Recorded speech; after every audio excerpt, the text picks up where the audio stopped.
Let's talk boundaries. I'm here with Chelsea Frost, and we are discussing boundaries and burnout. Hey, Chelsea. Hi, thanks for having me. I'm so grateful you're here. Well, let's talk about burnout. First of all, what is burnout? So, burnout is one of those terms that people use a lot. It gets thrown around a lot and used very loosely when people are just describing stress that they basically are trying to say, I'm just tired of this. I'm really tired of the stress that I'm feeling. But it does have a specific definition. According to the World Health Organization, it's a workplace phenomenon specifically, and it's described by three characteristics. So the first one is exhaustion. The second one is a mental distancing from one's job. And then the third one is a sense of personal inefficacy. So sorry, like the layman's term for it is basically burnout is a loss of energy, it's a loss of enthusiasm, and it's a loss of confidence in yourself. All right. Thank you so much for sharing. Tell us a little bit about your experience with burnout. How did you get to be an expert, and what do you know about burnout?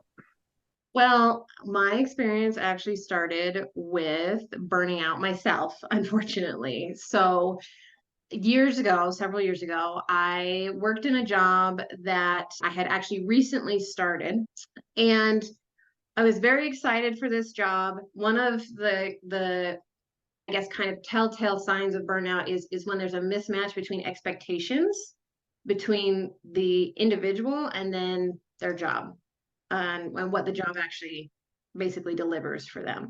And so I had really high expectations for this job. And it just took a few weeks before I realized that, oh, there's actually not ongoing support for this job. They were very excited to have me and they got me started and then left me to my own devices. And it was a position that I had never had done anything like it before.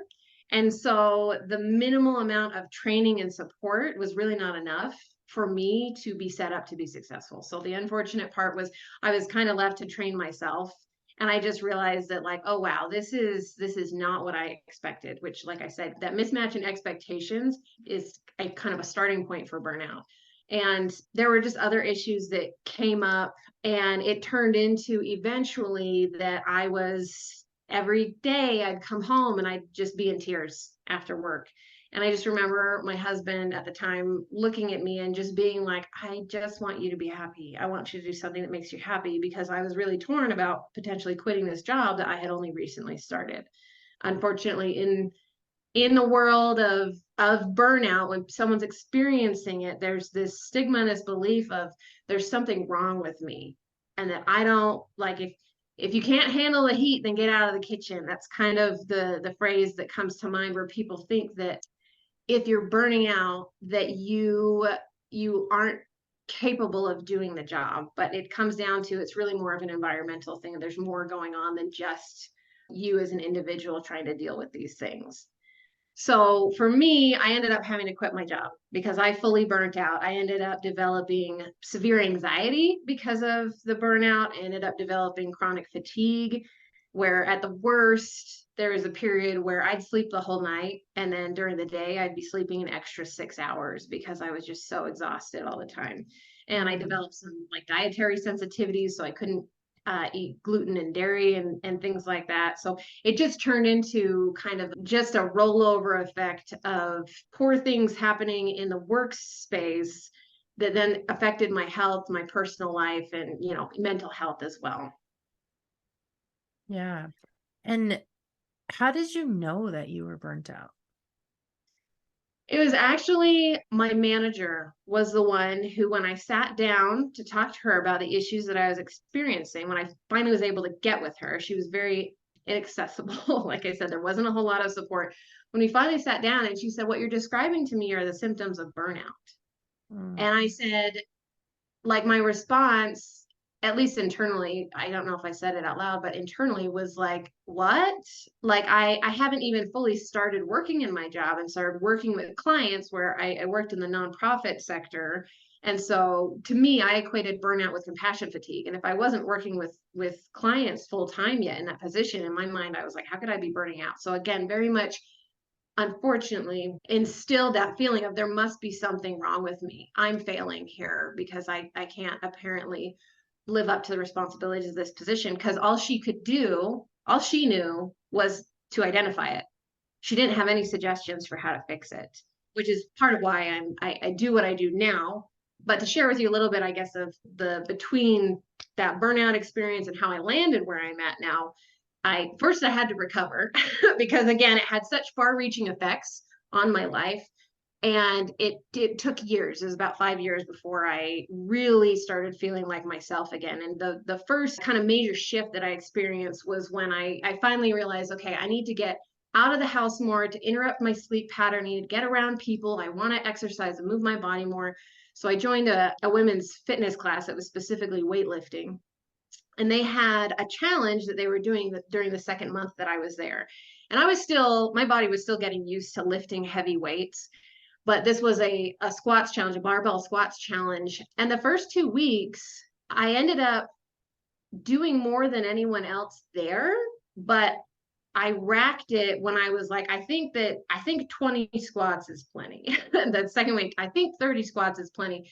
And I realized, no, it's supposed to be as many reps as possible. So I'm just not going to rack it until I'm actually done. And so that third week, when I really just set my mind to like, okay, no, I'm going to stick to this, I ended up actually doing 76 squats, again with a barbell on my back with weight on the barbell. And the most that anyone else did was 20. And Hmm. so that was really the moment when I realized, okay, I can overcome this, because my health problems, they just hadn't really moved. And with things like dietary sensitivities, chronic fatigue, and anxiety, for a lot of people, that's a life sentence. They hear that, they talk to a doctor, and there's no solution for it. We can try throwing mud at the wall and seeing what sticks, or it's just avoid eating those foods. And I said, no, I wasn't born this way. This isn't genetic. I recently developed it, so I'm going to undevelop it. And even though I didn't have other people who were telling me that I could overcome it, that experience really told me, yes, I can. And so I kept looking for different ways to solve my issues. And the next major shift was actually when I started working with you, when I found you specifically because I was having problems in my marriage. And Full disclosure, Chelsea and I have worked together and I have coached her as a client. yeah, Yeah. and it's honestly been life changing for me because of, again, coming out of the burnout. I just the problems that had been going on in my marriage for several years had perpetuated the stress that I was already trying to overcome, my body was trying to deal with, coming from the burnout. So, because burnout is caused by chronic stress that hasn't been managed well. That's basically all it is. Mhm. And so when I finally was at a point of like, okay, I need to do something about these marriage issues, it like I need to do something different. I found you. And when I started learning boundaries from you and putting those into place with my relationship, it ended up freeing up something in my system where I had another major shift. And all of a sudden it was like, wow, I'm functioning better. And wow, I can go back into the workforce again when I hadn't been able to. Like I said, for 5 years, I'd done little side businesses and stuff, but I couldn't hold a job because of kind of the trauma from the burnout. And my anxiety started going down as well. And then the last bit, honestly, was earlier this year and getting a divorce, when it was kind of finally kind of lifting the burden of those stressors. Once they finally were out of my life, then it was again, I just moved up to another level and was able to fully come back to myself and really, really just be the kind of person that I used to be. Because burnout really challenges your self concept. Like I said, the question is asked a lot, what's wrong with me? And so I've now kind of returned to how I used to be finally after a years long journey. Thank you so much for sharing that. So I'd love to hear a little bit more about like what is life like for you now? And how have you taken this experience and moved forward? Well, I feel so much more in control of my life. I feel a lot more empowered. again, a lot of that comes from what I learned from you, and kind of taking my power back in a lot of ways, whether it be in my relationship, in my work situations, having learned how to advocate for myself and be my own champion. And that includes now with me kind of having been at this transition and crossroads of my life and saying, okay, well, what do I want my life to look like moving forward now that I'm divorced? I made the decision that I wanted to help other people to not have to go through what I went through. And so I now am an executive coach, and I specialize in burnout prevention, specifically working with nonprofits, just because that's my history. And because, I mean, they're not alone in really struggling with burnout, but it's just a very kind of a labor of love industry. And so people put a lot of their heart into it, and they don't always know what to do to prevent burnout from really setting in, just like I didn't know. So I work in the public health industry now, and that really is kind of what spurred me into realizing that because burnout is not a health issue, it can cause health issues, but it's not an actual health issue. It's not addressed by public health. And so I am bringing what I know about prevention science into the sphere for burnout prevention, so that there can just be more support out there, because there's just not enough right now, even though burnout is really rampant in so many areas. Hmm. So for listeners who might be feeling burnt out, what do you wish that you would have known back then? So I wish that I knew the symptoms of burnout. I'm grateful that my manager at least was able to give it a name and label it for me. But I wish that I would have known that if I'm feeling exhausted, or if I'm feeling a sense of cynicism towards my job, or some sort of mental distancing from my job, or if I am starting to lose confidence in myself, if I'm starting to feel like I'm ineffective or starting to feel like I'm a failure and I can't live up to my responsibilities, those things are what basically define burnout. And so I wish I knew those things so that I could identify it for myself early on. And I also wish that I knew the risk factors for it. In the field of prevention science, we talk about risk factors, which is basically the causes of health problems. And so looking upstream from the actual health problem, in this case, burnout, the problem is burnout, and the cause, there's six main causes according to the research that's out there. And so those six causes are workload. So if your workload is out of control, if you struggle with feeling a sense of control over your work, if you feel like there's a mismatch in the rewards or recognition around your work, if there's a breakdown of community or a lack of community, if you struggle with things like if your workplace doesn't have a lot of fairness, if you see that there's like bias or discrimination, and then also if there's a mismatch between your values and the company's values, those six things can all lead to burnout if there's a mismatch between the individual and their work environment. So I wish I knew those things so that I could identify them, look at them, and then say, okay, here's what I like need to focus my energy on changing, which leads me to the other thing I wish I knew. I wish I knew boundaries. I wish there's so many things that I think, man, if I knew then what I know now and the skills that Mary's given me, I would go back and I would had such a different experience because of what you've taught me about just about advocating for myself, about being able to communicate and decide what is it that I am willing to tolerate and what am I not willing to tolerate. And things like boundaries around my calendar, around my workload and things like that, between like the communication and the self-empowerment piece, and also self-care, that's huge as well. And so those types of things that you talk about and that I've learned from you are absolutely preventative factors for things like burnout that I wish that more people knew, and that I wish I would have known, because it would have saved me a few years of lost career capital. But here I am, and I'm making lemonade out of my lemons, at least. And so, but those are some of the things that I wish I would have known, and that would make a difference for people nowadays if someone is struggling with burnout, to just take a look at are you experiencing any of these symptoms, and of those six causes of burnout, which of those seem to be mismatched for you, which are not aligned and aren't feeling good, and do what you can to make changes to those, and also learn boundaries. That's really important. I just feel like that's like such an important skill. Oh, thank you so much. I really appreciate you acknowledging that and appreciating the work that we have done together.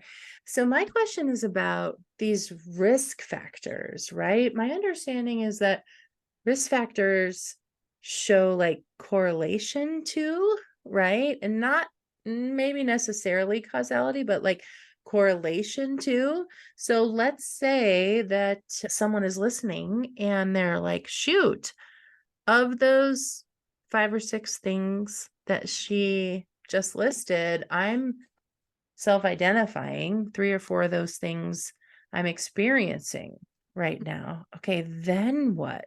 What's the next step for them? So I completely agree with you that it's a correlation piece. It's not necessarily a causation. So a risk factor increases the likelihood Mhm, of a problem. It does not guarantee that particular outcome. And so what I would say to that is that burnout, it's not like a light switch where someone's burnt out or not burnt out. There's a spectrum. There's actually different profiles that the research has come up with of someone might be struggling more with disengagement, someone might be struggling more with a feeling of ineffectiveness, and someone might be struggling more with a feeling of being overextended without actually being fully burnt out. mhm, And so again, that's where I come in as an executive coach in burnout prevention. I want to catch people when they're on the spectrum before they're fully burnt out so that we can change their trajectory. That's really my role. And so if they're seeing some of those causes, they're seeing these mismatches, again, I would say that decreasing those risk factors, so figuring out a way to align those mismatches is important, and then increasing the protective factors mm, such as learning time management skills, prioritizing self-care, getting the communication skills when it comes to things like boundaries and whatnot. That's how you prevent things, is that when you see a risk factor is present, you want to work on decreasing it and then work on increasing protective factors. It's just like if someone they go into the doctor, their doctor says, oh, you're at risk for heart disease because you smoke, because you're overweight, you have these risk factors. Those are 2 risk factors. So let's decrease those. Let's get you off of smoking and let's help you lose weight.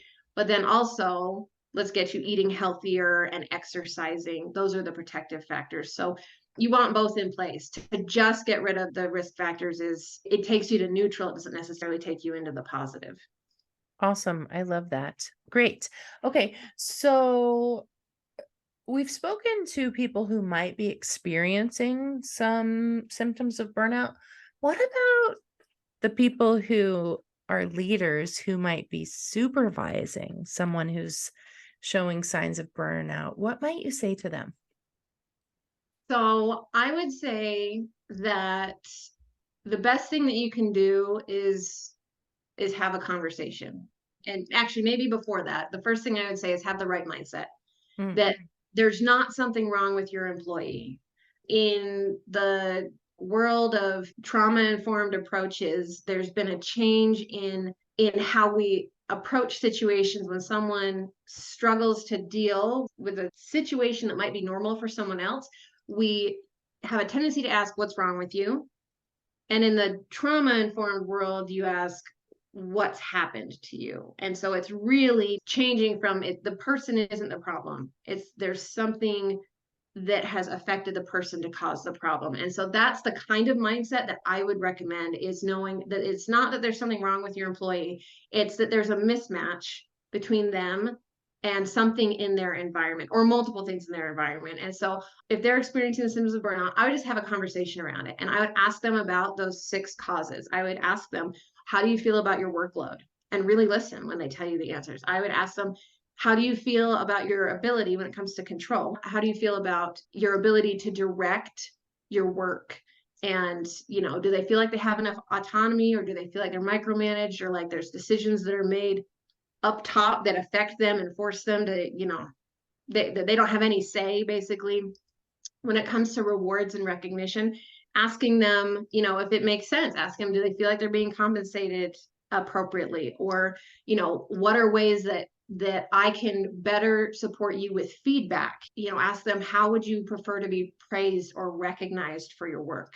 When it comes to the community piece, asking them like what their experience is working with their colleagues, their coworkers, how they feel about that, kind of getting a pulse on, if it's a good culture and environment for them, if there's a sense of teamwork and camaraderie or not.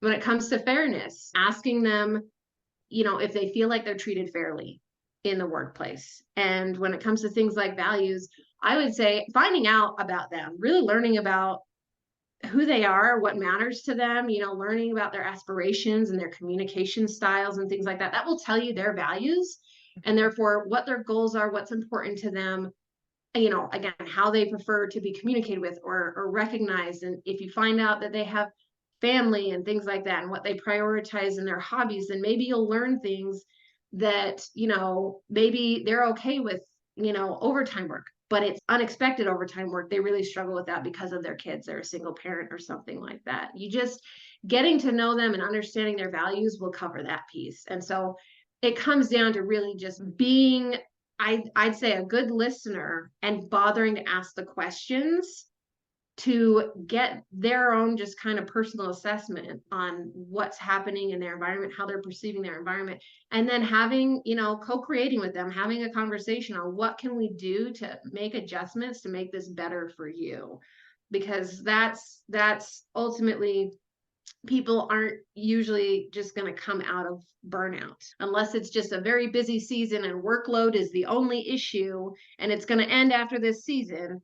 Again, usually it's an environmental thing. And as a leader who's overseeing people, you have the power to really help people to be in a different environment of what is causing them to struggle in the first place. Yes.